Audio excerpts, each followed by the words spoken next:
Olá pessoal, sejam bem-vindos à disciplina de fisioterapia nas disfunções respiratórias. Hoje, nessa nossa primeira aula, eu vou falar um pouquinho sobre esses aspectos anatomofisiológicos, do sistema respiratório.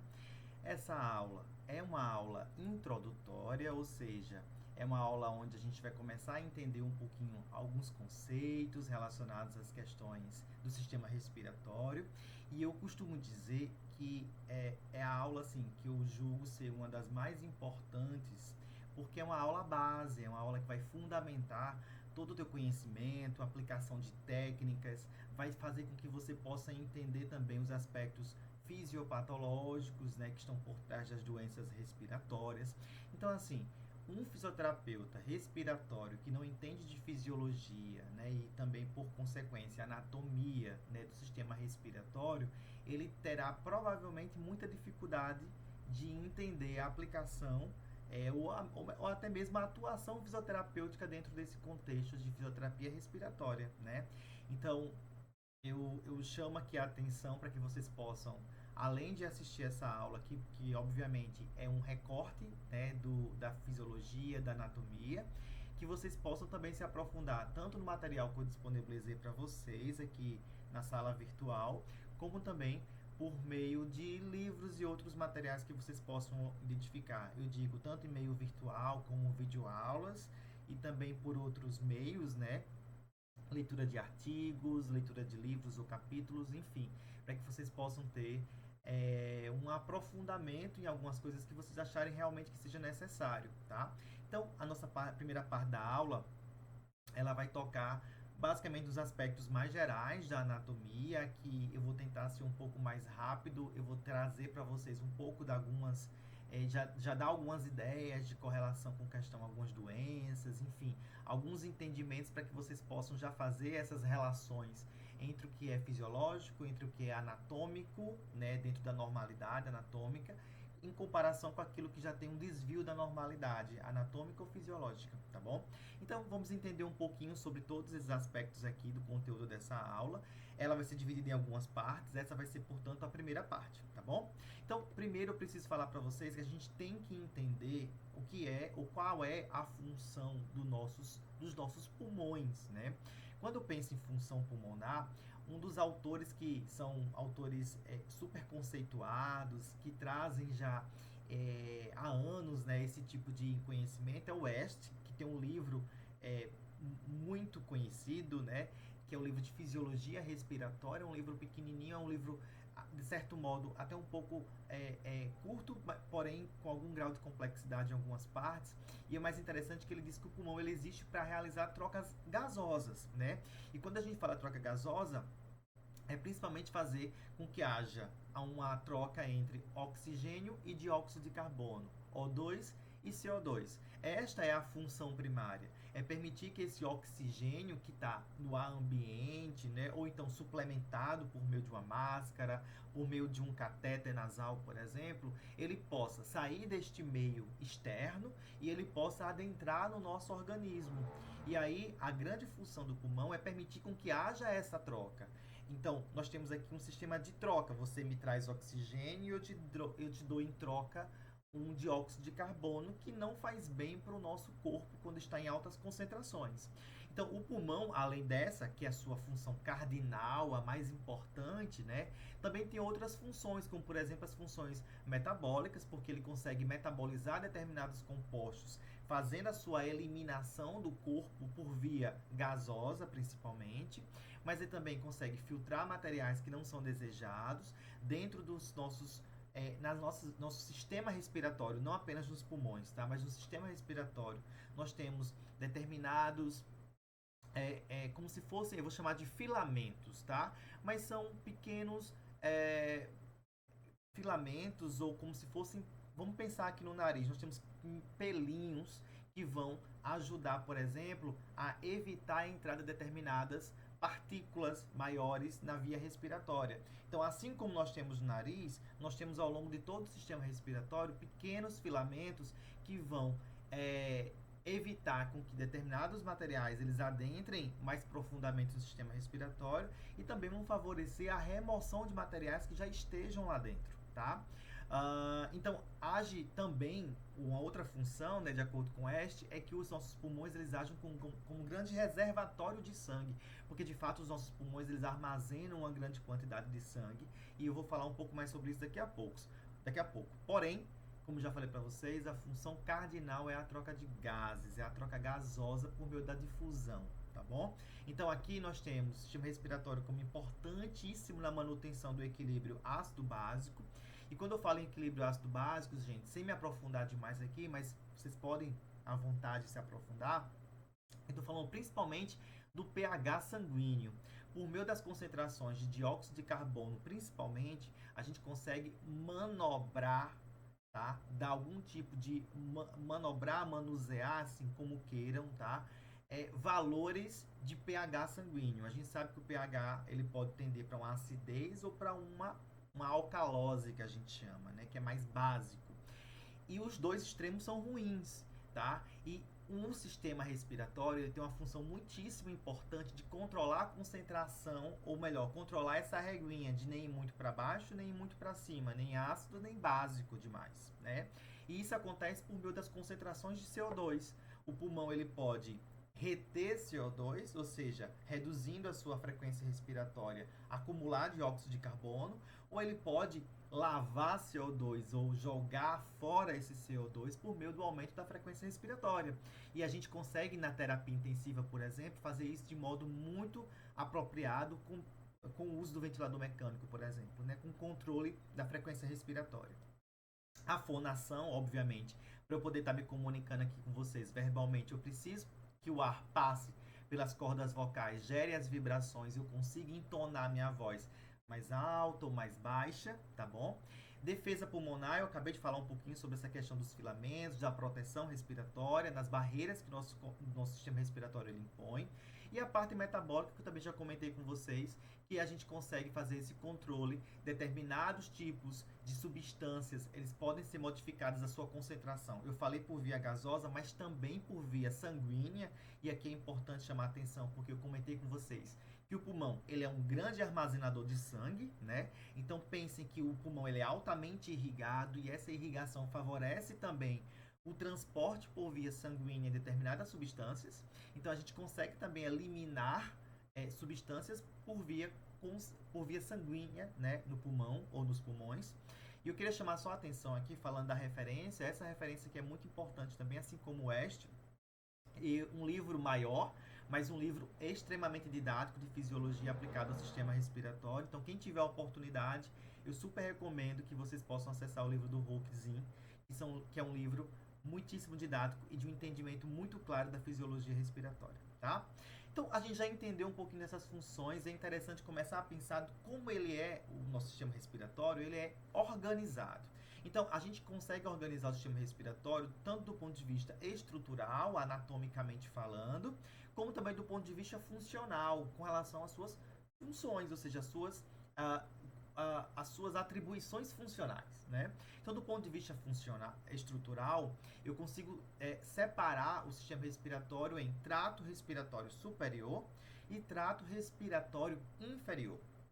E o que é que divide isso anatomicamente? É a própria traqueia, tá? Então a gente pega a traqueia e da metade dessa traqueia para cima eu tenho um trato respiratório superior, que aí nós temos a traqueia superior, nós temos a questão das cavidades nasal, né? Cavidades nasais. Então essa região toda aqui, ela compõe essa parte superior, compõe o trato respiratório superior. E ela é muito diferente também funcionalmente do trato respiratório inferior, que é da metade da traqueia para baixo. Então, o trato inferior ele corresponde exatamente a todas as estruturas que estão mais adentradas no nosso corpo, né? E que lá dentro é onde de fato acontece todas as questões funcionais que a gente acabou de ver a nível de fisiologia. Então, quando eu falo do ponto de vista funcional, eu penso em uma área ou uma zona condutora e uma zona respiratória. Eu acho que o nome já está claro para a gente o que é que poderia significar cada uma dessas duas coisas, né? Porque, veja, via ou zona condutora tem relação com condução. Então, tudo aquilo que serve apenas para a finalidade de conduzir o ar, a gente chama de zona condutora. O nariz, a traqueia, os brônquios principais eles têm uma função básica de conduzir o ar de um lugar para o outro. Quando eu penso em zona respiratória, a gente já está falando da função básica, basal, cardinal dos nossos pulmões, do sistema respiratório, que é exatamente realizar as trocas respiratórias, ou as trocas gasosas, melhor dizendo, né? Então aqui eu tenho uma zona respiratória, e aí a unidade funcional da zona respiratória, ou seja, o ponto anatômico responsável para que aconteça tudo isso aí, é o que a gente chama de alvéolo. Tá? E eu vou falar um pouco mais em detalhe logo na sequência, mas entenda que eu tenho estruturalmente um trato superior e um trato inferior, e eu tenho funcionalmente uma zona que conduz o ar e uma zona que faz a troca gasosa de fato acontecer. E eu quero deixar claro para vocês que não existe isso, por exemplo, de o trato respiratório superior é só zona condutora, ou o trato, melhor dizendo, o trato inferior é somente zona condutora. Isso é um erro, tá? Porque veja, no trato inferior, respiratório inferior, nós temos tanto zona condutora como zona respiratória. Aí eu vou me corrigir. O trato superior, eu tenho exclusivamente uma zona condutora, porque não tenho alvéolos no trato respiratório superior, da traqueia para cima. Então, nós temos esse sistema, ele é protegido, né, de fora para dentro por uma caixa óssea, né, que é o nosso tórax, que é formado não apenas por osso, obviamente, que são as cartilagens, o externo, toda a estrutura, o arcabouço ósseo que está ali à disposição, que é uma estrutura rígida, né? Rígida, porém, quando eu penso em mobilidade, ela é um tanto flexível, que possibilita os movimentos respiratórios. Isso é bem interessante de se pensar, né? Então, eu tenho essa estrutura óssea, mas veja, eu tenho nesse arcabouço ligamentos, músculos, uma estrutura que proporciona, né, uma ação motora, uma mobilidade da caixa torácica. Então eu tenho um tórax que é rígido e ao mesmo tempo ele tem a sua flexibilidade, ele permite certa flexibilidade. E eu quero que vocês comecem a pensar aqui, já estabelecendo algumas conexões clínicas, né? Começa a pensar aqui, sei lá, se o meu paciente é um paciente muito idoso, será que o tórax dele ele vai tender a uma rigidez? O tórax do idoso geralmente é um tórax mais rígido, né? Então, pensar nisso, por exemplo, já começa a raciocinar aí que tipo de alterações um tórax rígido, como por exemplo de um idoso, sei lá, uma pessoa, por exemplo, com obesidade grau mórbido, isso são, eu estou falando de tórax aqui que podem gerar um pouco mais de rigidez por conta da estrutura ou adjacente ou a própria mudança da composição das partes que compõem o tórax, tá? Então pense, se a caixa está muito rígida, o movimento respiratório vai ficar um pouco mais restritivo, não é verdade? Então, comece a associar aí o que é que tem a ver o tórax com alguns aspectos clínicos, por exemplo, uma escoliose, uma cifose. Será que isso modifica a função respiratória da pessoa? Então pensem sobre isso. Adentrando mais um pouco, adentrando no tórax, né, para não ficar redundante, eu tenho o que a gente chama de mediastino. Vocês já sabem o que é mediastino, vocês conhecem o mediastino.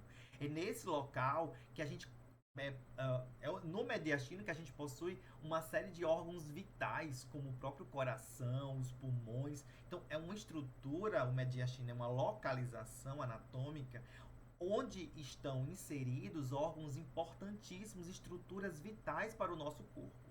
Então, o mediastino, ele é uma área, né, anatômica muito bem protegida. Veja só, lateralmente eu tenho as cavidades pleurais, na frente eu tenho o externo, que protege de impactos anteriores. Posteriormente, fechando, né, eu tenho ali a coluna, as vértebras torácicas, a parte torácica da nossa coluna. Eu tenho abaixo o diafragma, eu tenho acima essa entrada torácica que é formada basicamente pela primeira costela, primeiro par de costelas, né? Então, eu tenho uma estrutura toda protegida exatamente com a finalidade de proteger esses órgãos-alvos. Então, ao mesmo tempo que ela protege, ela restringe tudo ali junto. Então, aqui eu quero que vocês comecem a pensar que doenças nessa região, nessa área anatômica, geralmente tendem a ocasionar doenças em um órgão ou em uma estrutura, tendem a gerar problemas em outras estruturas que estão muito próximas, muito adjacentes umas às outras, né? Então esse é o raciocínio, porque veja, aqui eu vou falar um pouco de cada uma das partes, tá? A pleura, por exemplo, ela tem uma função muito importante de revestimento, né? Obviamente, ela é uma estrutura. A pleura, a gente tem duas. Nós temos a cavidade pleural e nós temos duas porções ou dois tipos de tecidos, né? Dessa pleura. Nós temos a pleura mais interna, eu tenho uma pleura mais externamente.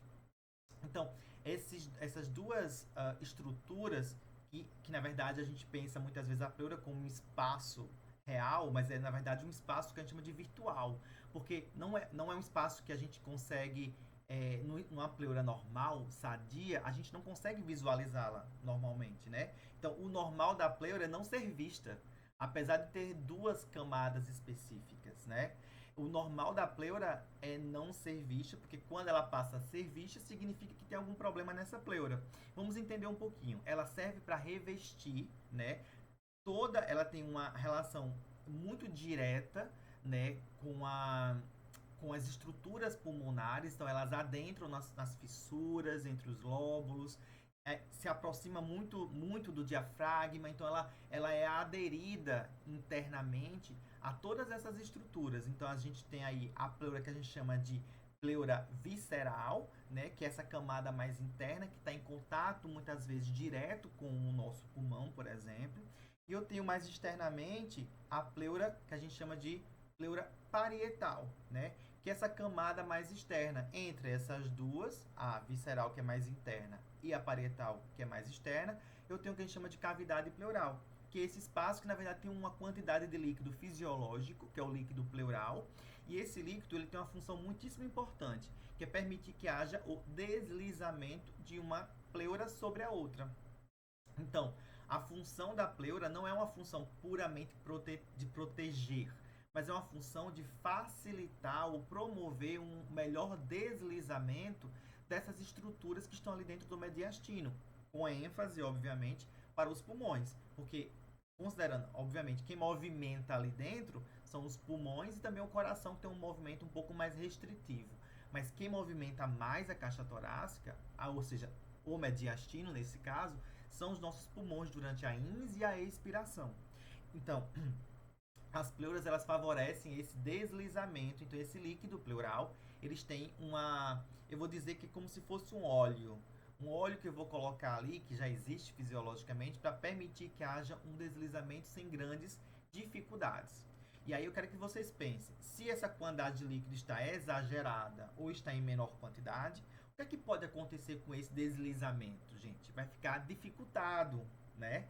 Então, já comecem a pensar nas prováveis alterações que podem existir dentro dessa cavidade pleural, que podem permitir, ou podem, no caso, dificultar que haja uma mobilidade apropriada no pulmão, nos pulmões, né? Nos seus movimentos respiratórios, né? Ins ou expiração. E eu quero chamar a atenção para uma estrutura importante. Deixa eu tentar colocar aqui o meu ponteiro para vocês visualizarem, o que a gente chama de perdão, ângulo costofrênico. Esse ângulozinho aqui, ó, é a porção onde frênico, gente, vem de diafragma, costo vem de costelas. Então, o diafragma ele está repousando aqui abaixo dos pulmões. Então, eu tenho aqui este pontozinho que eu estou mostrando, é exatamente o ângulo. Vocês estão vendo que forma um ângulo, uma pontinha. Essa pontinha aqui a gente chama de ângulo costofrênico, de costo de costelas, que está bem na lateral, e frênico, que está ali bem abaixo. Este ângulo ele é muito importante para a gente identificar a presença do que a gente chama de derrame pleural. Derrame pleural é o excesso de líquido na pleura, por algum fator, geralmente, né, fator patológico, vai gerar o aumento da produção do líquido pleural ou até mesmo uma dificuldade de drenagem desse líquido, porque todo o líquido do nosso corpo ele não pode ficar simplesmente acumulado. Ele é produzido e drenado. Produzido, drenado, drenado, produzido. A mesma coisa acontece com o líquido pleural, ele passa por processo de renovação continuado. Se houver um problema de muita produção, acumula. Se houver um problema de falta de drenagem, acumula. E o que eu disse para vocês, a pleura normal, sadia, a gente não vê, mas a pleura com doença, com problema, a gente vê. Esse ângulo costofrênico, no raio-x, ele nos ajuda, quando a gente vê a presença do ângulo costofrênico, é sinal de que, no raio-x, óbvio, tá bom? É sinal de que há provavelmente presença de líquido em excesso naquele espaço, tá? Então, é um marcador radiológico de um derrame pleural, por exemplo. Então, existem alguns testes que é feito do ponto de vista radiológico para verificar se de fato há ou não um excesso de líquido nessa cavidade pleural, tá bom? Então, eu queria chamar a atenção para vocês quanto a isso. Dei uma pesquisada para ver sobre isso depois, tá bom? Seguindo, aqui eu quero mostrar para vocês exatamente o que eu ia falar um pouco anteriormente, essas relações, né? Então a gente viu que tem o mediastino, ele é muito importante porque está tudo interrelacionado aí. A gente fala muitas vezes que os pulmões e o coração são órgãos primos, irmãos, né? Porque eles estão muito próximos, estão muito aderidos. Então, muitas vezes um problema cardíaco pode culminar em uma alteração respiratória e vice-versa, tá? Então, veja só as relações muito íntimas das estruturas do mediastino. E eu quero que vocês fiquem atentos que, tipo, qualquer modificação importante em qualquer uma dessas estruturas aí, pode gerar problema em outra. É uma cadeia, um sequenciamento de alterações que podem vir a acontecer, tá bom? Olha que legal aqui, a pleura recortada, tá ali revestindo os pulmões. Eu tenho aqui o diafragma, né? Aqui tá o coração, a área central, a área epicárdica tá aqui toda, e tá a relação muito íntima entre esses órgãos, entre essas estruturas vasculares, respiratórias e cardíacas, tá bom?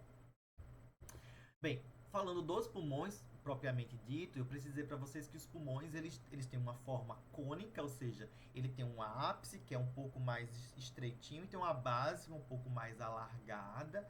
Então, ele tem um formato bem alongado, vou dizer assim. Geralmente, ele possui do ápice até a base em torno de 30 centímetros, né, nesse distanciamento, nesse comprimento. Vou chamar de altura, né? Vamos dizer assim, a altura dos nossos pulmões. E o mais interessante que eu queria chamar a atenção para vocês é com relação a essa informação aqui. O pulmão, ou os pulmões, eles são apenas 10% do seu volume, né? Quando ele está insuflado, apenas 10% é tecido. Ou seja, 90% daquilo que a gente vê de pulmão cheio, essa figura, por exemplo, não seria um pulmão esvaziado, seria um pulmão cheio. Porque o pulmão esvaziado, ele é murchinho, ele fica extremamente reduzido, ele fica 10% do seu volume que a gente conhece, né? Ou seja, 90% daquilo ali é ar. Então, o pulmão, ele é um órgão gasoso, vamos dizer assim. A maior parte daquilo ali é preenchido por ar. Sem ar, esse pulmão, ele torna-se muito menor do que ele é quando a gente conhece anatomicamente, imagens, etc. Tá bom? Eu quero chamar a atenção para vocês com relação a algumas relações anatômicas. A gente sabe que o pulmão direito e esquerdo, eles são diferentes anatomicamente, né? O pulmão direito, ele possui 3 lobos, lobo superior, médio e inferior, enquanto que o esquerdo apenas 2, um lobo superior e um lobo inferior. Vejam que esses lobos, eles são divididos por fissuras. Então, eu tenho em ambos os pulmões, eu tenho uma fissura que a gente chama de fissura oblíqua. A fissura oblíqua no pulmão esquerdo divide o lobo superior do lobo inferior, enquanto que no pulmão direito a fissura oblíqua, que é essa aqui, que é deitadinha, caindo ali na vertical, tá bom? Essa fissura oblíqua no pulmão direito, ela divide o lobo médio do lobo inferior. No direito, eu tenho mais uma segunda fissura, que é essa fissura aqui, que é mais horizontalizada, que também é chamada de fissura horizontal ou fissura transversa, que divide o lobo superior do lobo médio no pulmão direito. Então, anatomicamente, essa estrutura pulmonar, é interessante dizer para vocês que também tem as faces. A gente viu faces, né? É onde a gente é o contato do órgão com alguma outra coisa, né? Muitas vezes vocês viram ali quando eu mostrei para vocês o mediastino que existem relações dos órgãos uma coisa com a outra. Então, nós temos a face diafragmática. Onde é que está o diafragma em relação ao pulmão? Está abaixo dele. Então, a face diafragmática está aqui abaixo dos pulmões. Eu tenho a face costal. A face costal, ela está rodeando os pulmões anterolateralmente, né? E eu tenho a face mediastinal, que é a face interna dos pulmões, tá bom? Então, eu tenho costal, que é a parte mais anterolateral. Tenho a face diafragmática, que é abaixo, e tenho a face mediastinal, que é a face interna, que seria essa parte mais interna aqui dos pulmões, tá certo? Uma outra coisa interessante que o pulmão, eu falei para vocês que o pulmão ele é maior parte gás do que tecido. Só que veja, eu falei para vocês que o tamanho do pulmão sem ar é uma coisa e o pulmão com ar é outra coisa. O que é que a gente tem de diferença deste pulmão sem ar e este pulmão com ar? É a diferença de tamanho. Mas o que é que faz o tamanho ser menor ou maior? A presença do ar, mas eu preciso que este pulmão, que este tecido, ele seja um tecido elástico.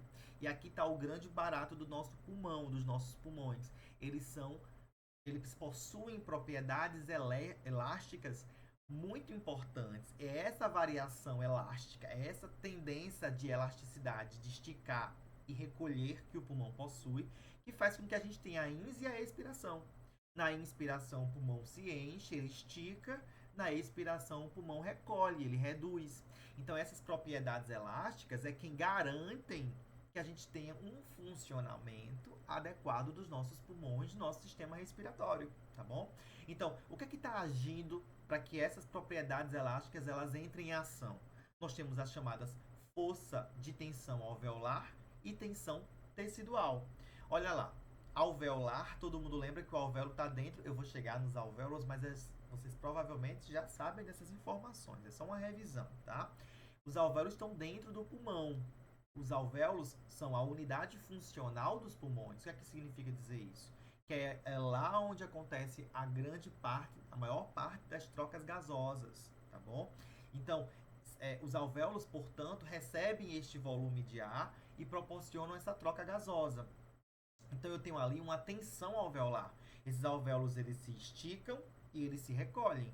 Tem uma força de tensão dentro do alvéolo, do mesmo jeito que eu também tenho uma força de tensão tecidual de modo geral, que está revestindo toda a estrutura pulmonar, não apenas por fora, mas também por dentro. Então eu tenho um grande elástico que se estica abrindo e se fecha e se recolhe fechando, tá? Essa estrutura, tudo isso a gente chama de propriedades elásticas. A gente vai entender um pouco melhor a aplicação fisiológica nelas daqui a pouco, tá bom? Assim, aqui eu tenho os vários segmentos pulmonares, né? Então, quando eu penso em cada lobo, esses lobos são ainda subdivididos. E aqui, gente, eu não quero que vocês decorem os segmentos pulmonares especificamente, mas eu quero que vocês entendam que os nossos pulmões, nossos lobos pulmonares são segmentados. E por que entender isso? Porque a gente vai usar algumas técnicas específicas, principalmente de remoção de secreções, que eu preciso identificar. Idealmente, eu precisaria identificar em qual segmento pulmonar estaria uma secreção específica para eu poder aplicar uma técnica específica.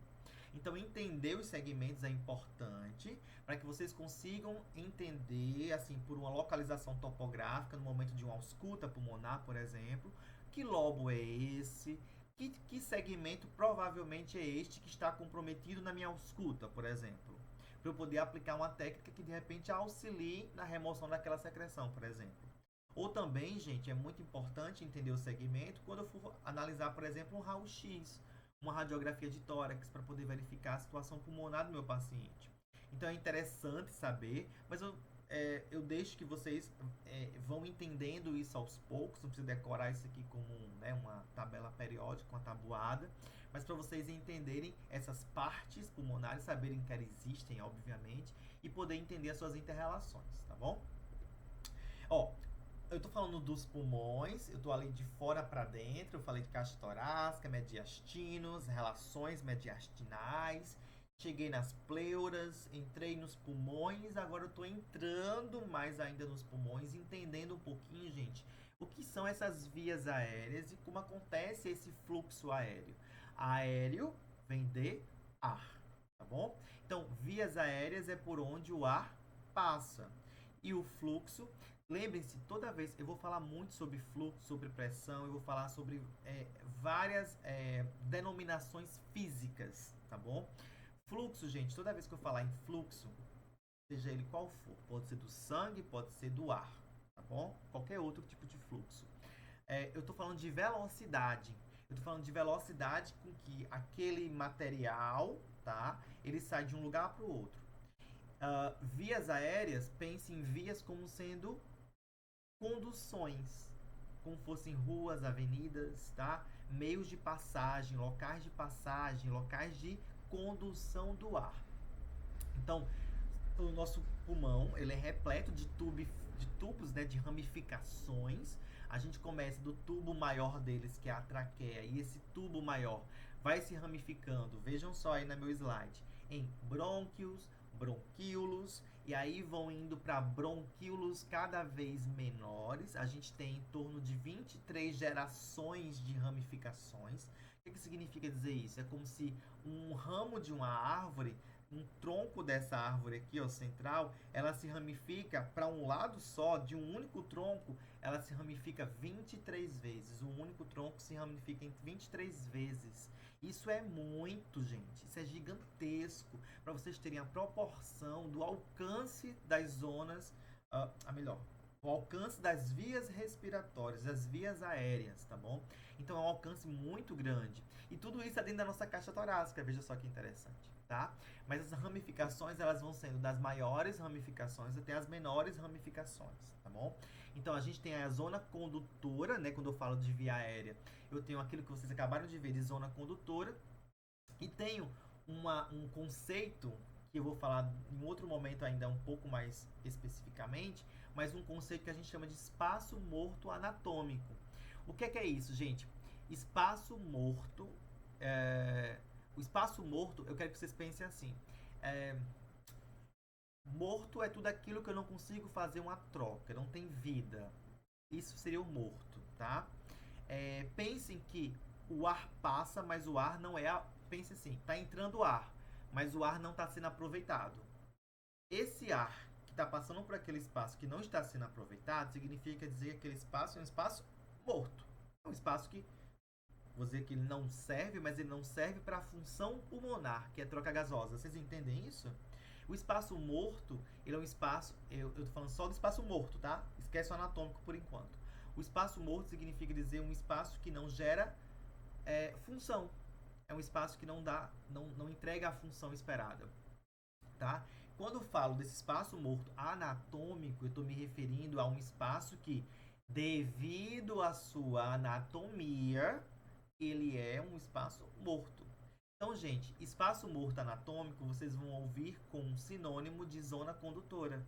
Zona condutora, por definição, eu falei para vocês antes, é apenas o lugar onde o ar passa. O ar está sendo direcionado, conduzido, encaminhado para algum lugar. É uma via aérea. E essa via aérea, ela não está tendo nela, naquele momento, não está ocorrendo troca gasosa.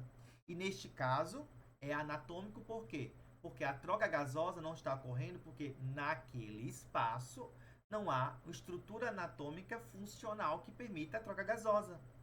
Tá dando para captar a minha informação, gente? Então essa é a proposta do espaço morto, isso é o que refere, né, o espaço morto anatômico, tá bom? Deixa eu entrar em outros detalhes aqui para vocês. Lembrem, a função das vias aéreas é apenas levar esse ar, né, esse ar que está ali sendo conduzido para um local onde ele vai ser de fato utilizado.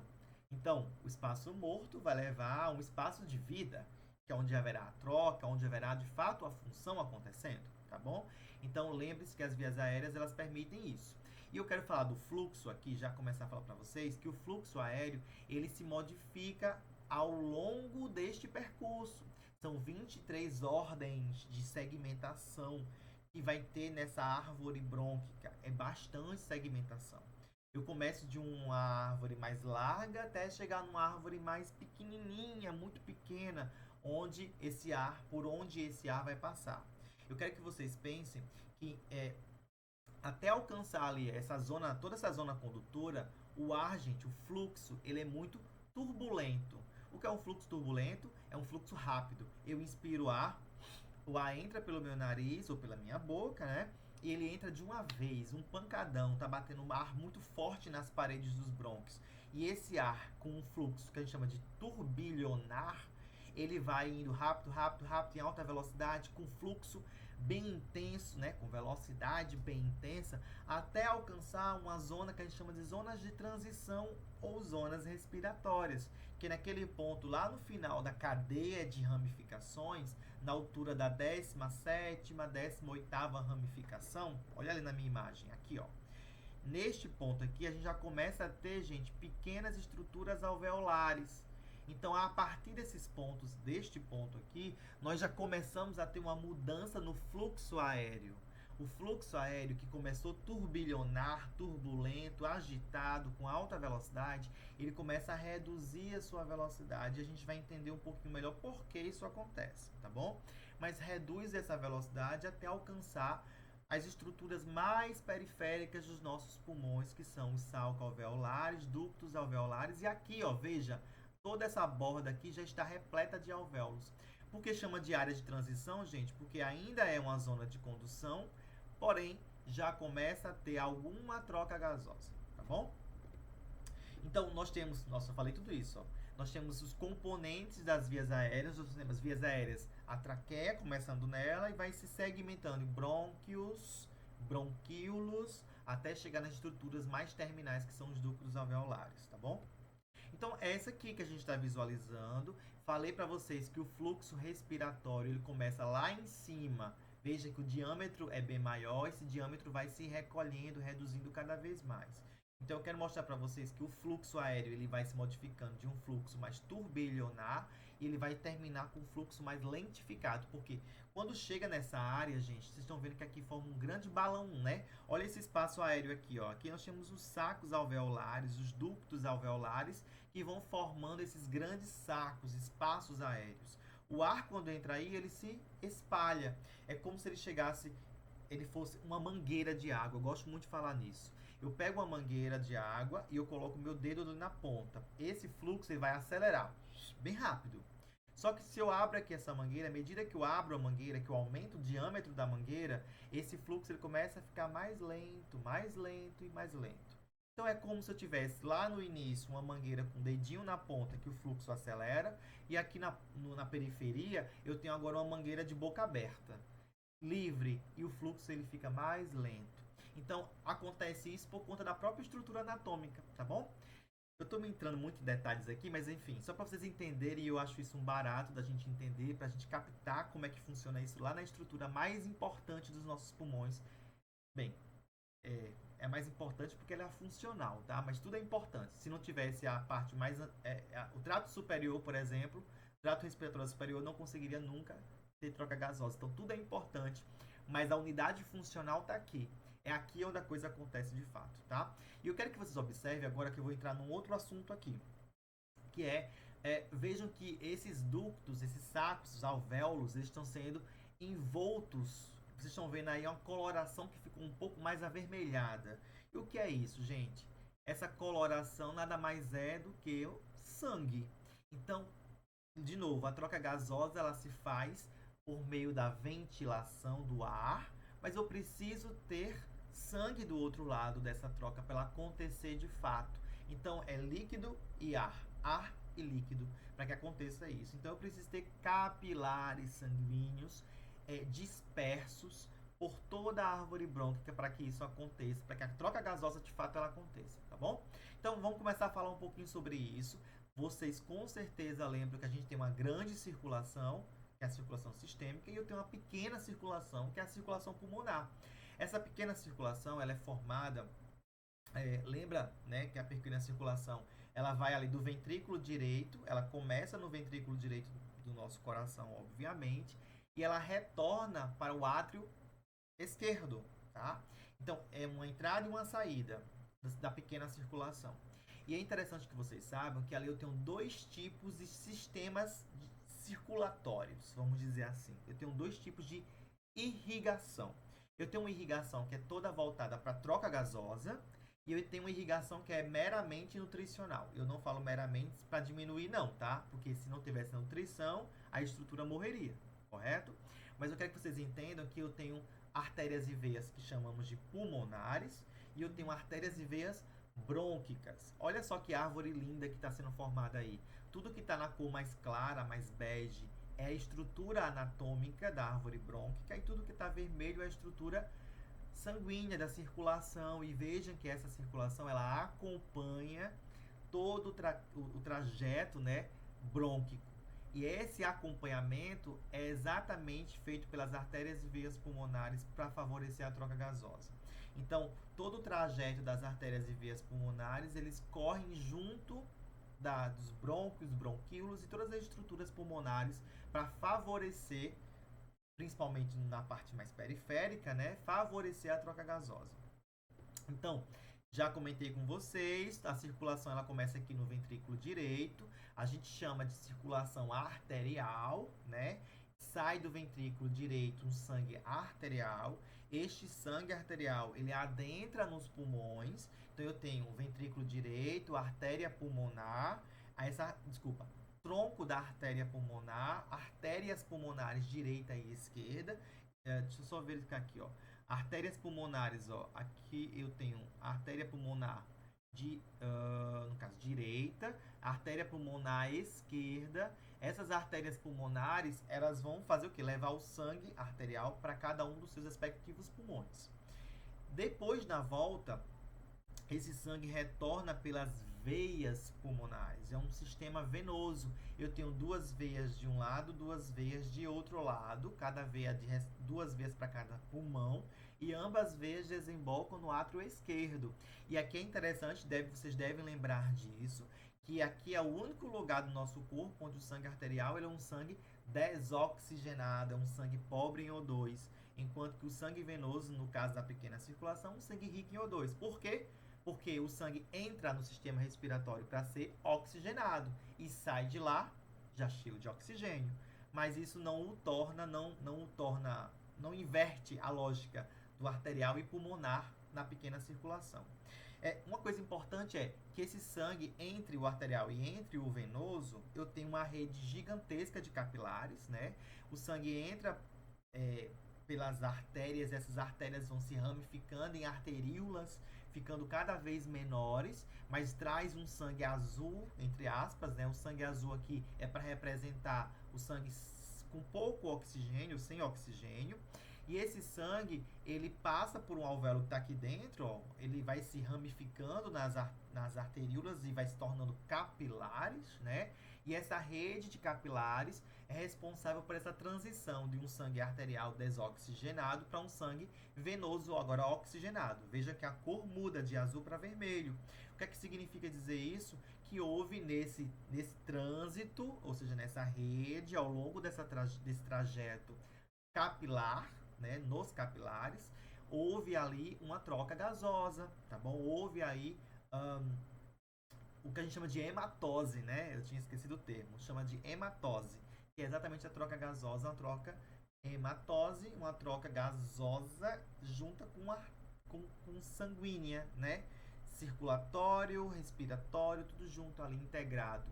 E aí, gente, é interessante falar um pouco sobre o que é que tem dentro desses capilares, tá bom? Eu preciso falar que tem um tecido chamado um endotélio. Vocês já devem ter ouvido falar em endotélio, é um revestimento interno. Endo é de dentro. Télio é de revestimento, uma membrana, um revestimento, uma camada que está revestindo os vasos pulmonares, os vasos do pulmão internamente. Então, esse endotélio vascular, ele é muito importante aqui, porque ele não é apenas uma membrana que está ali parada, passiva, apenas estrutural. Ele é considerado um órgão ativo. E o que é que significa um órgão ativo? Ele é o responsável por favorecer essas trocas. Se não houvesse essa barreira, esse endotélio com essa função ativa de controle de barreira, nós teríamos grandes problemas de difusão desses gases ao longo dessa rede de capilares, né? Então, olha que interessante. Ele tem aí em torno de 130 metros quadrados, então é uma rede gigantesca. São tantos capilares pulmonares que essa rede ela fica enorme. Se a gente fosse poder costurar um no outro, esse endotélio teria ali 130 metros de endotélio. Então é bem grande, né? Ele serve como uma barreira entre o ar e o sangue. Depois eu vou falar um pouquinho, entrar em detalhes sobre essa barreira ar-sangue para vocês. Eu quero que vocês saibam que sim, é uma barreira ar-sangue, mas é mais neste momento para o sangue, porque ela ainda é puramente vascular, está dentro apenas do vaso, tá bom? Mas qual é a grande função desse endotélio, gente? É permitir sintetizar, metabolizar e degradar substâncias. Então, olha só, boa parte daquelas funções que eu falei para vocês que os nossos pulmões possuem do sistema respiratório, quem tem essa função é o endotélio vascular. É ele que faz com que aconteça todas essas trocas, essas passagens, essas sintetizações, metabolizações, degradações, esses ajustes que acontecem e que requerem um misto entre ar e sangue, ele tem uma função muito importante aí, principalmente do lado do sangue, de controlar tudo isso daí, tá? Filtra o sangue antes de entrar na circulação sistêmica, então ele é um grande filtro. Como ele é muito exposto, como ele está ali em toda a rede de capilar, termina que ele obviamente fica muito vulnerável a lesões, a problemas que aconteçam dentro dos vasos. E aí, pessoas, eu quero que vocês pensem, poxa, se ele é vulnerável, ele está ali, ele é ativo, ele está muito exposto, o que é que pode acontecer, principalmente no sistema respiratório, que é tóxico, que pode chegar e gerar um problema no endotélio? O que é que pode ser, gente? Pensa aí, qual é a principal mazela da nossa humanidade quando a gente pensa de, sei lá, de consumo, de malefício, de um consumo de algo, de alguma substância que é maléfica para o corpo em várias circunstâncias, mas primariamente para os nossos pulmões, porque é lá onde a coisa primariamente acontece. Eu estou falando do tabagismo, estou falando do cigarro.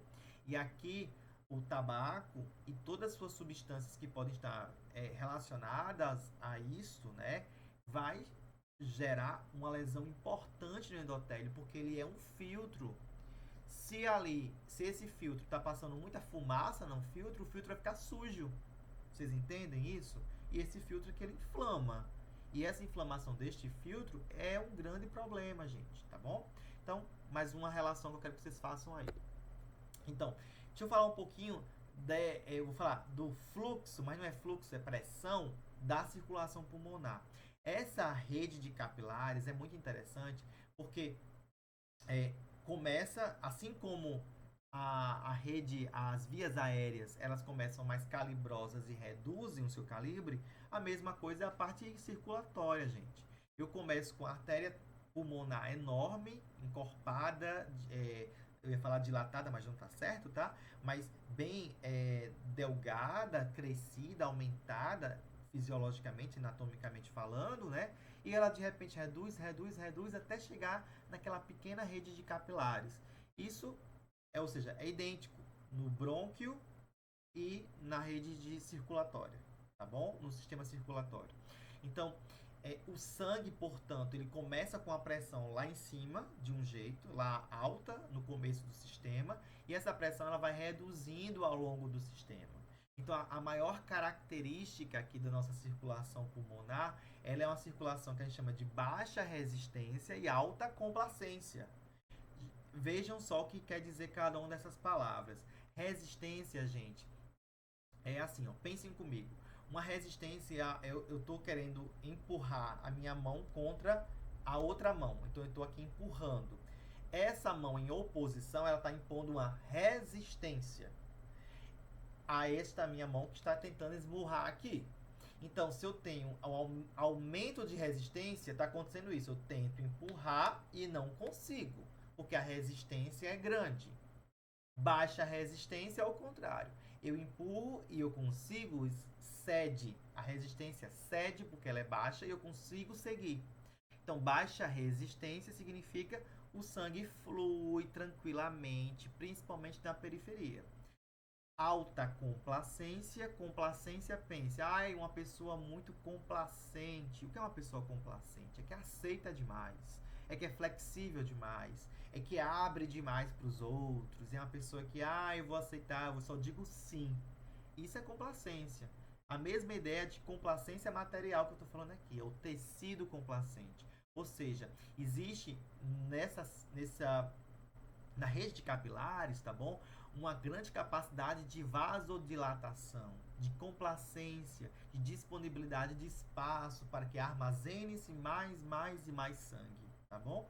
Então, gente, isso aqui acontece tudo porque, Existe uma baixa pressão transmural nesse sistema circulatório, significa dizer que o sangue não precisa enfrentar grandes atravessadores, né, grandes obstáculos.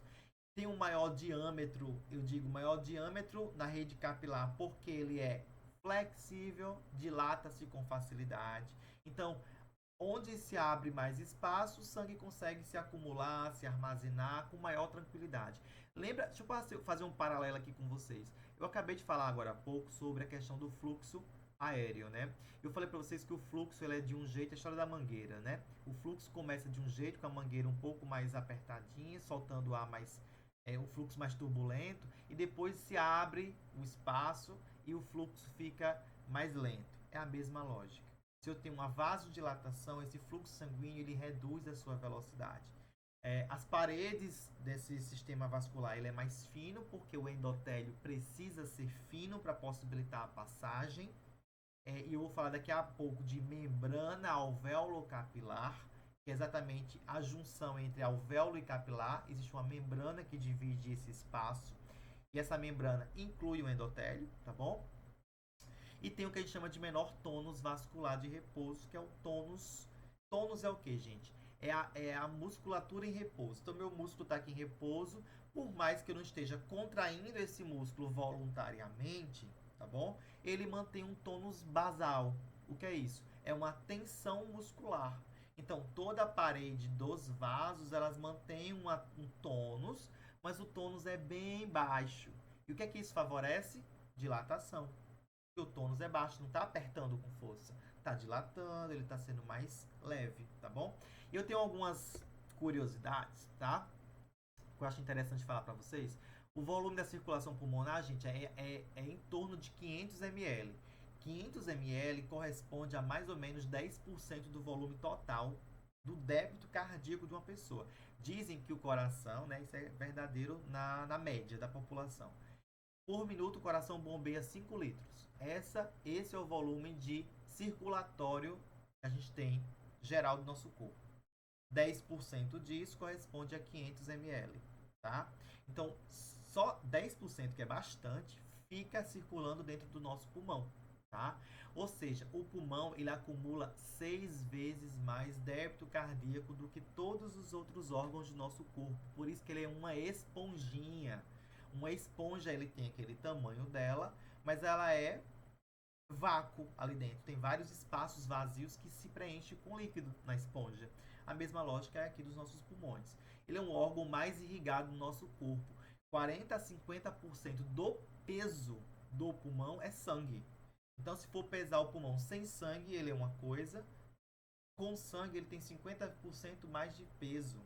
Porque metade do peso dele todo é de sangue, tá? Isso é muito interessante. Ele é uma grande esponja de ar e de sangue, tá bom? Membrana alvéolo capilar. Então eu falei para vocês do endotélio, que está dentro do vaso, mas eu tenho, gente, para fora deste vaso, com a composição de uma estrutura que a gente chama alvéolo capilar, alvéolo de alvéolo, capilar de capilares. É muito simples. Mas eu preciso dizer para vocês que essa membrana é esse encontro da estrutura alveolar, que tem ar, e a estrutura capilar, que tem líquido, sangue, tá? Então é muito interessante vocês lembrarem o tempo todo que o sistema respiratório ele é ar e sangue, ar e sangue.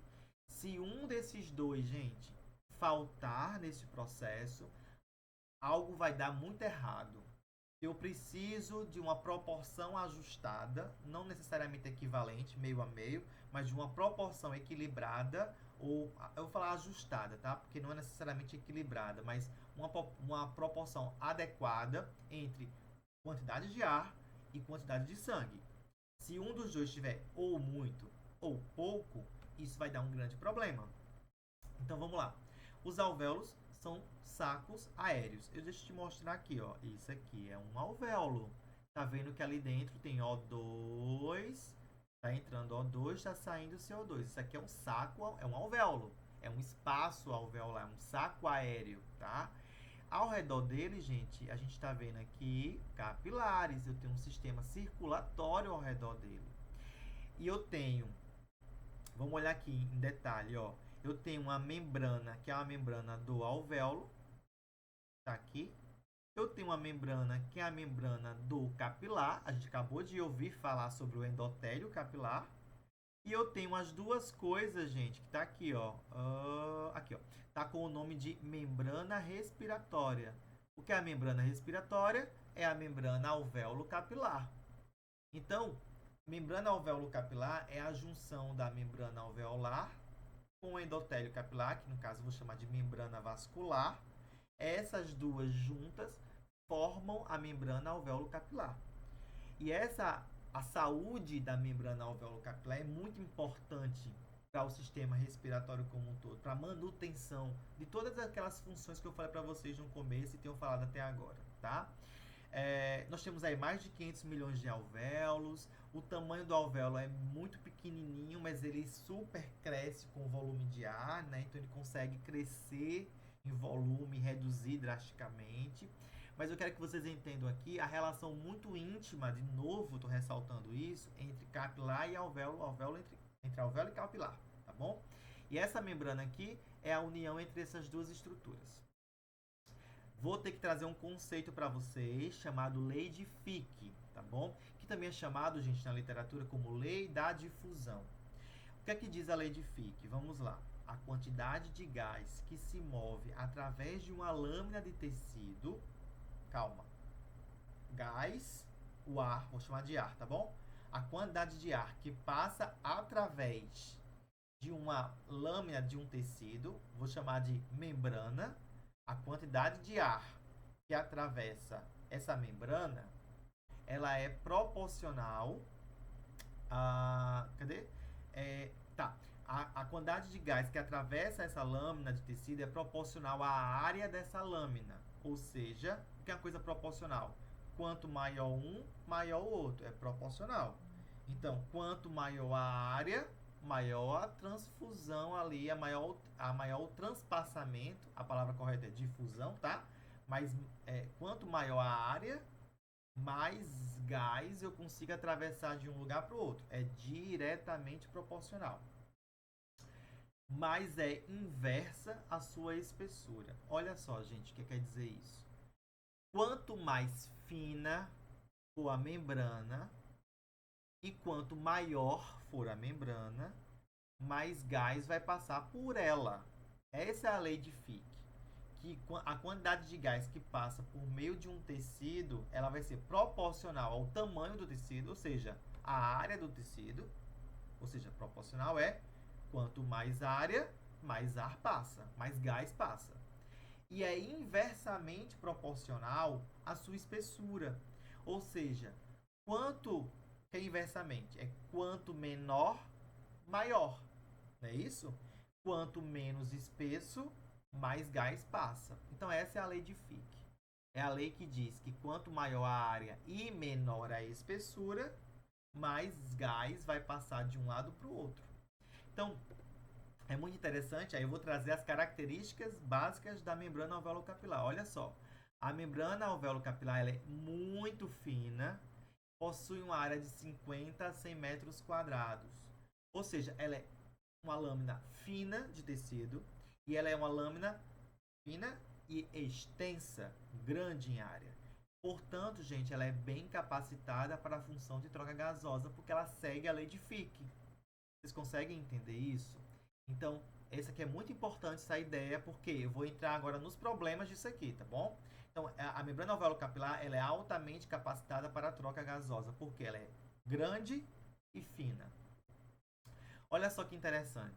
Então, a barreira epitelial, eu estou aqui ó, com um alvéolo, aqui eu estou com um capilar, então eu tenho aqui a membrana alvéolo-capilar.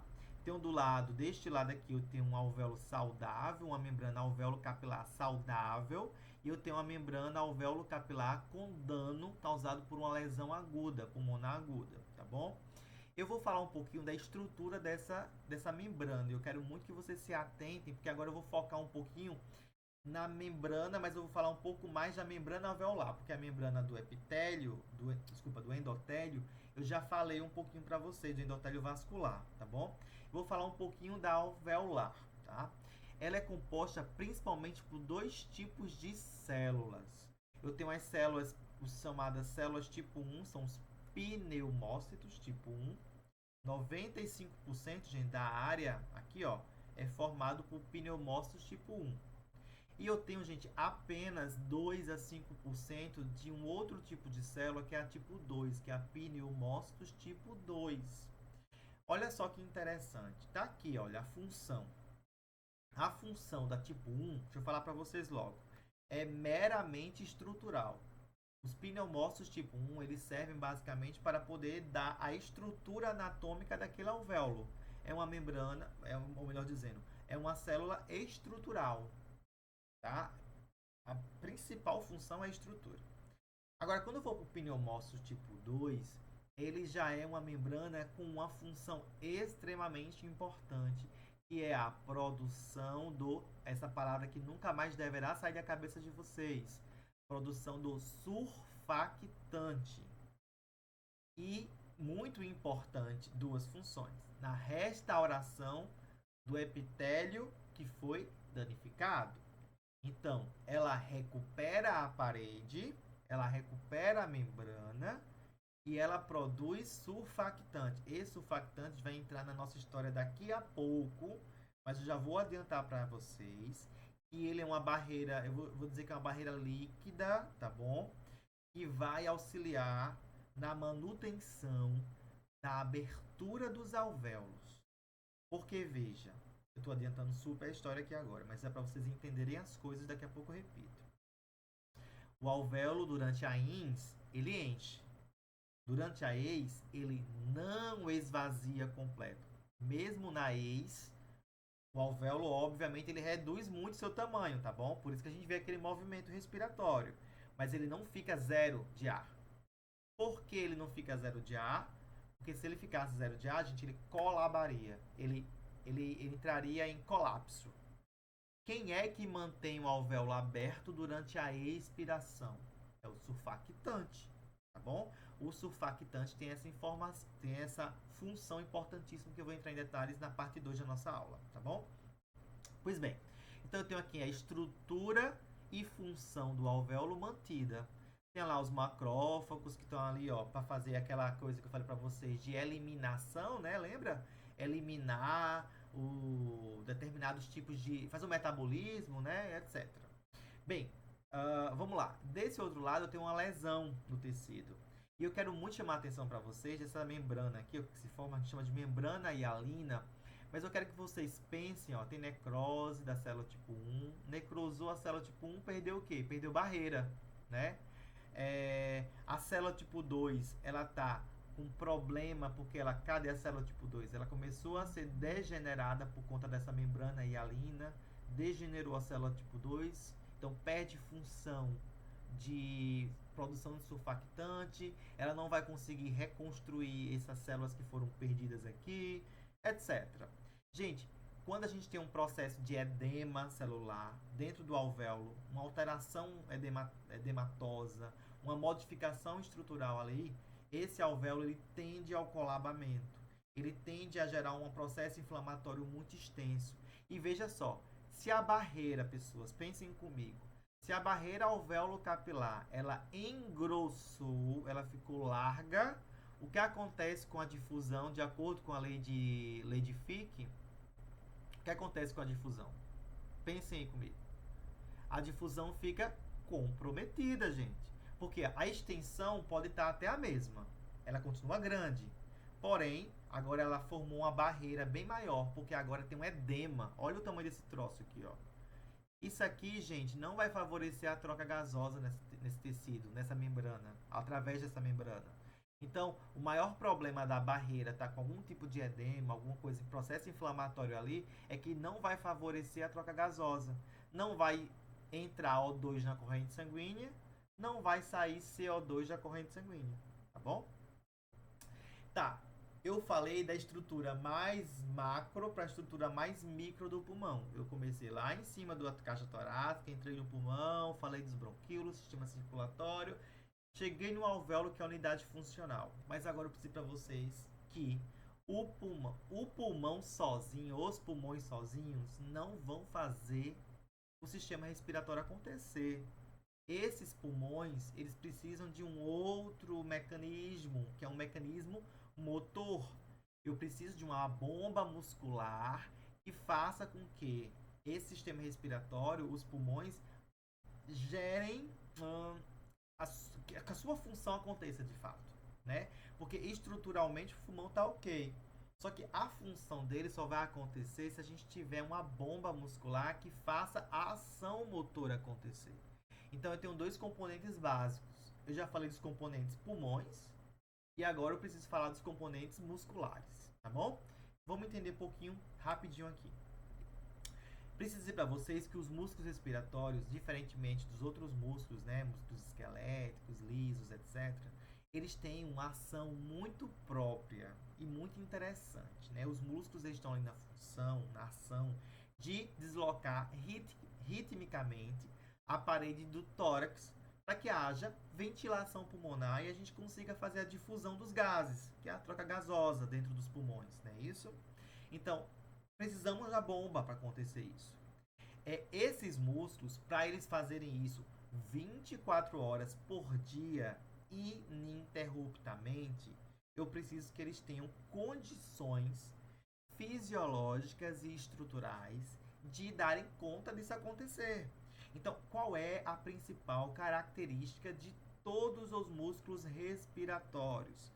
É que eles são músculos que possuem uma alta resistência à fadiga. O que é fadiga, gente?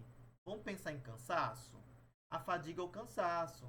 Se você vai lá, taca treino no seu músculo, o músculo que você nunca trabalhou na vida, você vai lá e resolve hoje do nada querer ser hipertrofia max, né? Tipo, se o mais hipertrofiado dos cidadãos, você não vai conseguir alcançar a hipertrofia e você vai fadigar o seu músculo. Porque o seu músculo ele tem um limiar de energia. E esse limiar, quando ele é alcançado, se por acaso a carga for maior do que esse limiar, ele vai entrar no processo de fadiga e vocês sabem disso porque vocês estudaram fisiologia do exercício, tá bom? Então, a gente tem essa característica de serem músculos com resistência à fadiga, músculos que têm um fluxo sanguíneo mais aumentado, por quê? Porque são músculos oxidativos, tá bom? Portanto, são músculos que usam vias aeróbias e eles possuem, né, com essas características que eu acabei de dizer, capacidade oxidativa mais elevada e, portanto, precisam de densidade capilar também mais elevada. Ou seja, para que o músculo ele tenha um fluxo sanguíneo aumentado, para que chegue mais oxigênio, tem que ter uma densidade de capilar, é volume de capilares, né?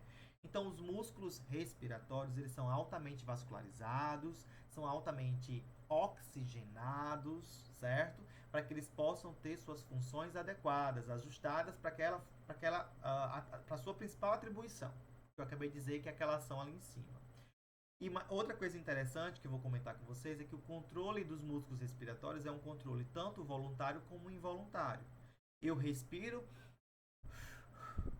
porque eu quero, mas eu posso, quando eu estou dormindo, eu não respiro porque eu quero, eu respiro involuntariamente. Então existe um controle nervoso aí, voluntário e involuntário. Isso é muito interessante e eu vou entrar em detalhes em outro momento aqui com vocês, na segunda parte, tá bom? Mas, ó, quando eu falo essas características aí, é bom lembrar, gente, que eu tenho, assim, dois grupos de fibras musculares, né? Tipo 1, tipo 2. Essas características que eu acabei de dizer para vocês, isso aqui é a característica funcional estrutural das fibras tipo 1. Fibras tipo 1 são fibras, as fibras vermelhas, né? São fibras oxidativas, elas têm uma característica bem própria, que são essas aqui que eu acabei de falar para vocês. Mas eu tenho também fibras tipo 2, que são fibras, tem 2A e 2B, mas fibras tipo 2 são fibras de baixa resistência. São fibras de contração rápida, tipo 2, tá? Contração rápida e, portanto, por terem contração rápida, elas possuem uma baixa resistência. Possuem a menor vascularização, menor capacidade oxidativa, são glicolíticas. Então, tem uma série de outros mecanismos aí específicos. E eu quero entrar em detalhes para vocês agora falando dos tipos musculares e o mais importante... uma coisa que eu esqueci de falar, tá? Volta aqui um pouquinho. A principal, assim, característica que eu acho que eu poderia atribuir aqui para vocês ao músculo respiratório, aos músculos respiratórios, principalmente o principal, né? Com ênfase ao principal dos músculos respiratórios, que é o diafragma, que eu ia falar já agora na sequência, é essa capacidade de adaptação. Os músculos respiratórios, eles são altamente adaptáveis, tá? Então, para eles serem adaptáveis, o que eu quero dizer com adaptáveis é assim, ó. Se eu estiver agora em repouso, vamos supor que não esteja falando com vocês estão aí me assistindo e vocês estão em repouso. A respiração de vocês está uma respiração mais basal. É uma respiração mais tranquila. A respiração normal é entre 12 e 20 incursões respiratórias, tá bom? Vamos dizer que vocês estejam 14, 13, 15, tá? Só que aí vocês vão fazer exercício. E aí vocês fazem exercício de alta intensidade. Durante ou imediatamente após o exercício, como é que vai estar a tua respiração? Lá em cima, você aumentou a frequência respiratória. Saiu dos 15, 16 e foi de repente para 28, 30 incursões respiratórias por minuto, tá? O que é que aconteceu aqui, gente? Uma adaptação fisiológica dos músculos respiratórios. Para que essa respiração ela saia do mínimo para o máximo, ultrapasse o máximo fisiológico, o máximo da normalidade, né? A gente começa a sair de uma respiração eupneica dentro da respiração normal e de repente o taquipneico está acima. Esses músculos saíram de contração lenta para uma contração rápida. Então existe o tempo todo, dependendo da necessidade, uma transição entre ações de fibras mais tipo 1, ações de fibras mais tipo 2, tá bom?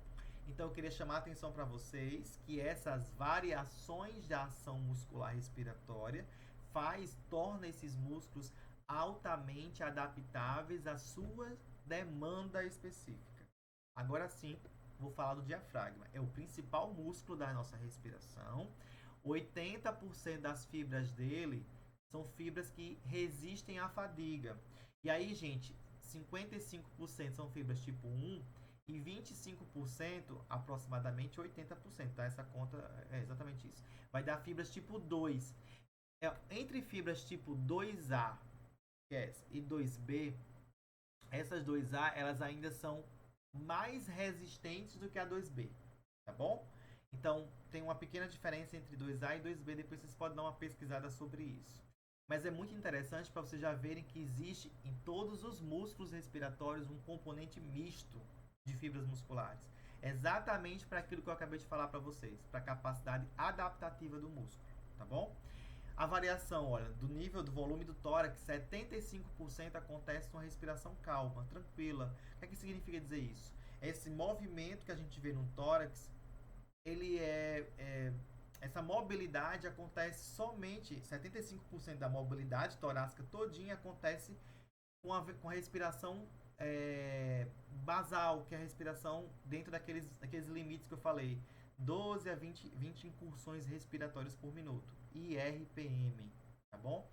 Então, ou seja, 75% do volume do tórax, que ele pode ir até 100%.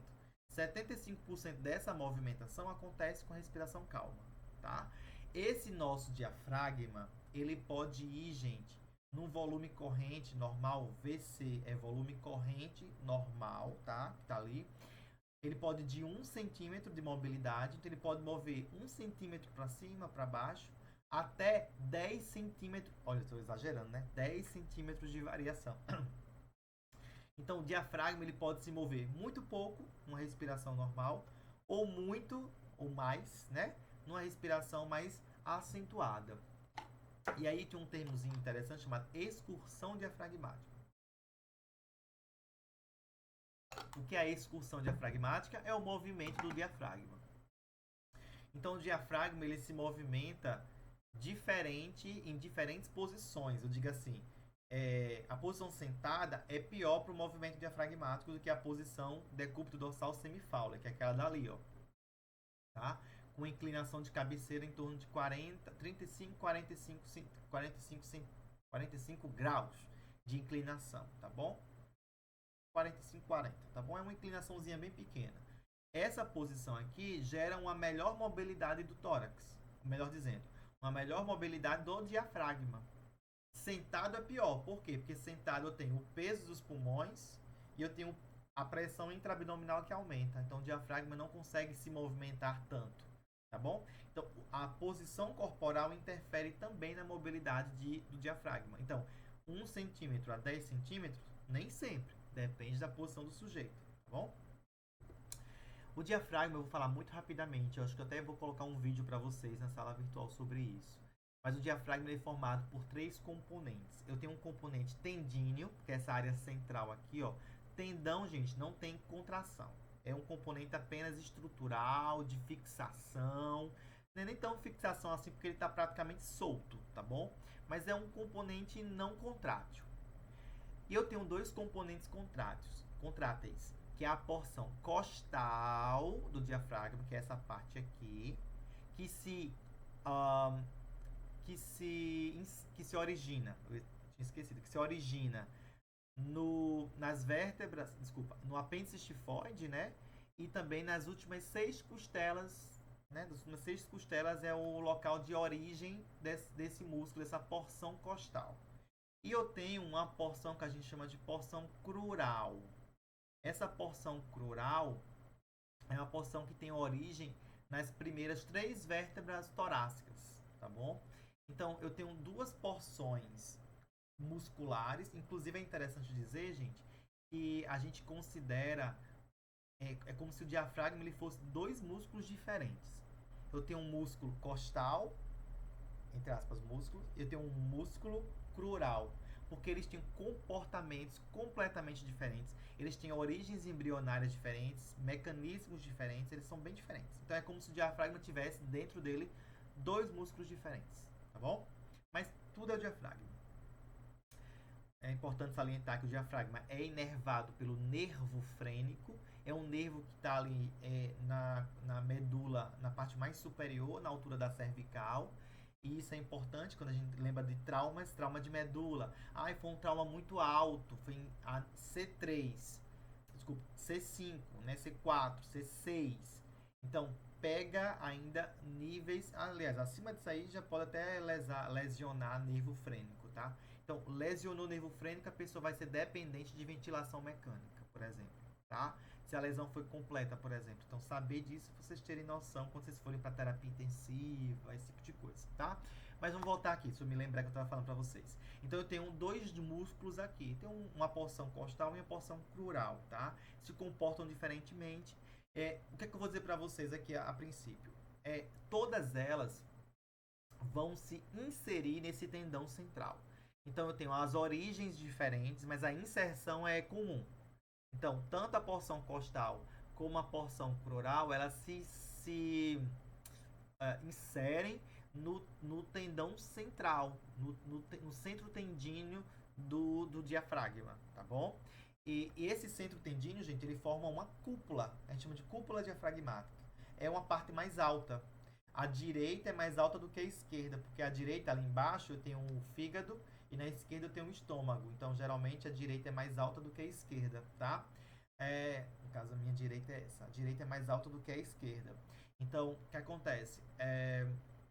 Isso modifica a mecânica ventilatória, modifica o movimento, porque, veja, como a porção costal ela tem uma relação muito mais íntima com as costelas, a contração do diafragma vai exercer muito mais ação no movimento das costelas, por exemplo, do que a porção crural. A porção crural ela quase não gera mobilidade de tórax. Ela até gera mobilidade antero-posterior, mas a porção costal ela gera antero-posterior e lateral-lateral. Então, essa abertura lateral-lateral e antero-posterior do nosso tórax é graças principalmente à porção costal do diafragma, tá bom? Aqui, só para vocês verem, né, que o centro tendíneo está na altura do T9 da nona costela, da nona vértebra torácica, né?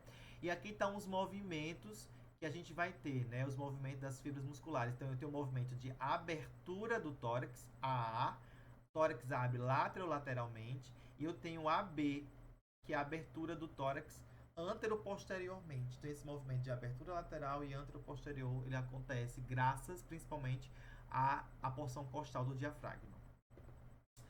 Eu preciso falar para vocês uma coisa interessante. O diafragma, ele tem uma área, tá, que a gente chama de zona de aposição, tá? Essa porção que encontra as costelas, né? Quando a gente faz uma inspiração, gente, o diafragma ele desce para o abdômen, certo? Quando eu faço uma expiração, o diafragma sobe novamente para a região torácica, tá bom? E vejam que quando ele sobe para a região torácica, isso aqui tudo é o diafragma, tá bom? É o diafragma, e estão vendo que tem costelas aqui embaixo. Essa área onde o diafragma encontra-se com as costelas, eu não estou falando necessariamente só da área ou da zona de a área de origem não do músculo. Eu estou falando do momento quando o músculo, como ele é uma cúpula, ele sobe assim, ele se encosta ali nas costelas, depois ele desce, certo? Esse momento que ele se encosta nas costelas, essa área onde o diafragma encontra as costelas, certo? Essa área é chamada de zona de aposição.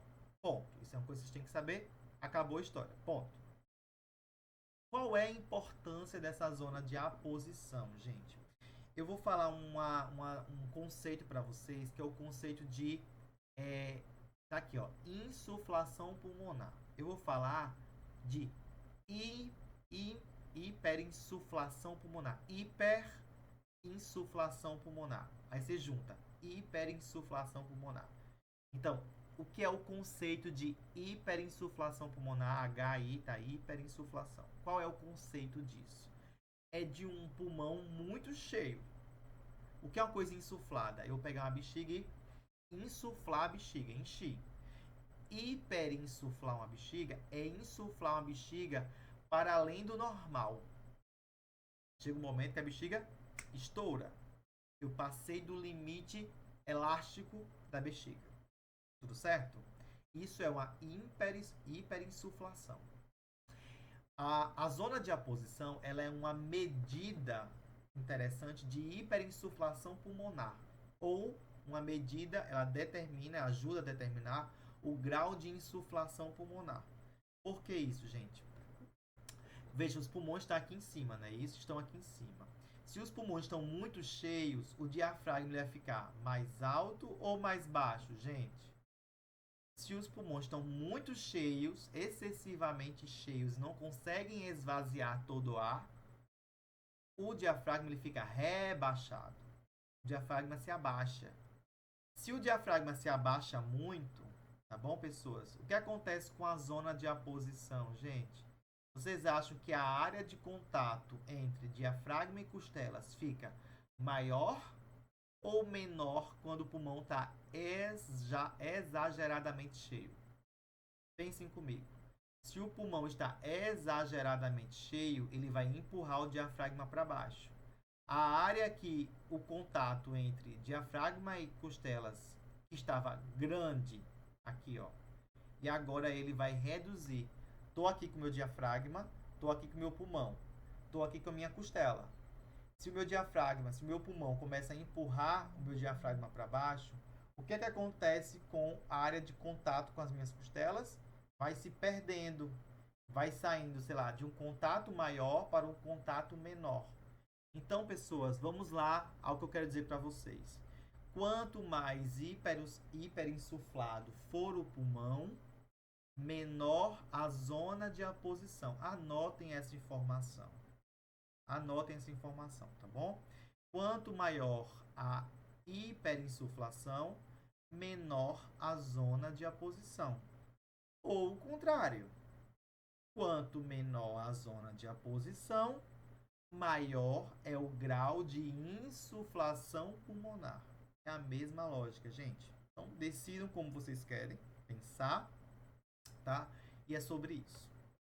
Bem, o diafragma já falei para vocês. Na inspiração ele desce. Tem gente que confunde isso, tá? Fiquem atentos.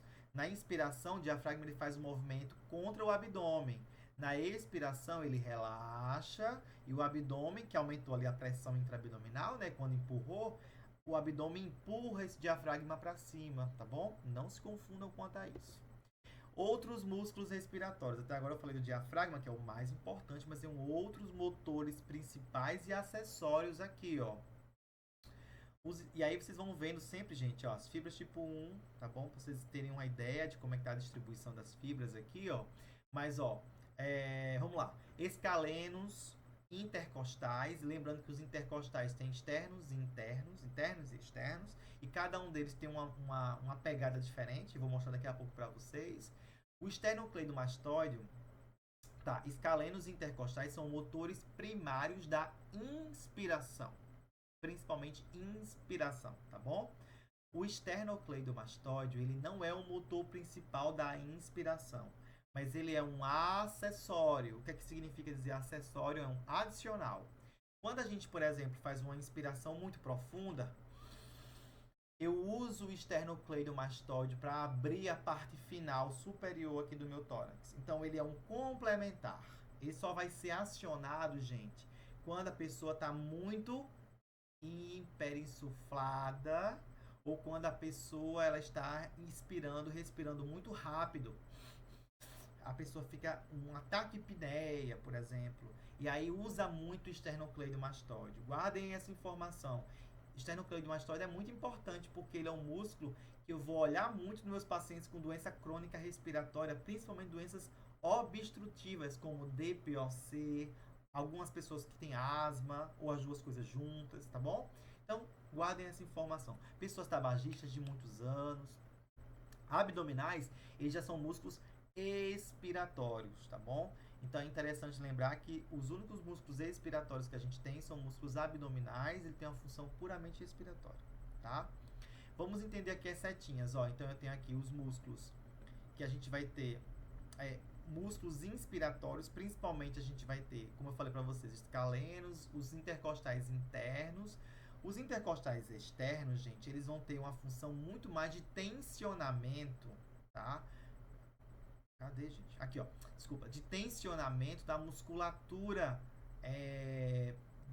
Porque, veja, a setinha tá tanto para cima como para baixo. O que é que significa setinha para cima e setinha para baixo? Trabalha na ins, trabalha na ex. Por quê? Porque esses músculos oblíquos externos, eles vão terminar ajudando na manutenção da tensão da caixa torácica. Tanto durante a ins como durante a expiração, para a caixa torácica não ficar muito maleável, por exemplo, entendeu? Então ele tem uma função dupla. Puramente inspiratórios vão ser esses aqui que estão em preto: diafragma, intercostais. Nossa, eu troquei aqui, gente. Intercostais externos vão trabalhar na inspiração, escalenos de inspiração, esternocleidomastoide. Eu troquei completamente. São os intercostais internos aqui que vão trabalhar nessa função de redução do volume dos espaços intercostais, tá? E os oblíquos que vão trabalhar nessa função de manutenção da caixa torácica, do tensionamento da caixa torácica. Veja que o músculos abdominais, no caso o reto abdominal aqui, ele vai trabalhar muito ele vai ser o principal músculo expiratório, mas ele só vai participar numa expiração forçada, tá certo? Os intercostais internos, oblíquo, tal, vão trabalhar durante todo o processo de expiração, nesse tensionamento da musculatura do gradil costal, tá? Mas o reto abdominal, os reto abdominais vão trabalhar muito mais na expiração forçada, tá bom? Tudo isso aqui, gente, vai gerar esse movimento que a gente chama popularmente de alça de balde, que é a abertura das costelas laterais, e esse movimento de braço de bomba, que é o movimento antero-posterior. Então, a subida do externo, subida e descida, né, do externo é o alça de balde, que a gente, desculpa, nossa senhora, braço de bomba, tá? É subida e descida do externo. E a alça de balde é esse movimento de abertura lateral das costelas. Tá? O nome é para vocês não esquecerem, por mais que eu já esteja com cansaço mental confundindo as coisas, tá bom? Já para o nosso último slide da parte 1, eu preciso falar somente da coordenação desses músculos, porque a inspiração e a expiração, gente, não acontece tipo de uma hora para outra, assim. Não é uma coisa ao mesmo tempo. As coisas vão acontecendo. Então, como eu estava falando para vocês, ó, primeiro acontece a contração dos músculos das vias aéreas superiores, porque esse músculo tem que ficar tensionado na via aérea superior para permitir que haja uma abertura das vias aéreas para a passagem do ar. Depois, como eu falei para vocês, ó, os intercostais vão ser acionados para que eles não haja uma distorção da caixa torácica durante esse processo de inspiração. Depois eu vou ter, aí sim, a contração dos motores principais da inspiração, nesse caso o diafragma e os outros inspiratórios. Aí acontece a inspiração, o ar entra, encheu o pulmão de ar, aí esses músculos eles relaxam. Nesse momento do relaxamento, a expiração ela é passiva. Então, aqueles mesmos músculos anteriormente que estavam tensionados, eles vão manter a tensão ali e eles vão desinsuflando lentamente os nossos pulmões, a caixa torácica. Então, a expiração ela é passiva, naturalmente passiva. Só quando a gente força a expiração, por exemplo, quando tosse, quando espirra, quando eu forcei agora há pouco, por exemplo, é quando a gente usa os abdominais nessa função, tá bom? Então, aqui eu vou encerrando essa nossa primeira parte. Foi bastante informação já para vocês, né? Porque aqui a gente já viu muita coisa, a gente agora vamos precisar processar essas informações aí, e aí eu vou entrar daqui a pouco com a segunda parte da nossa aula, com um pouco mais de aprofundamento na parte fisiológica, para vocês entenderem algo mais, tá bom? Então, espero vocês na próxima aula. Então, até já.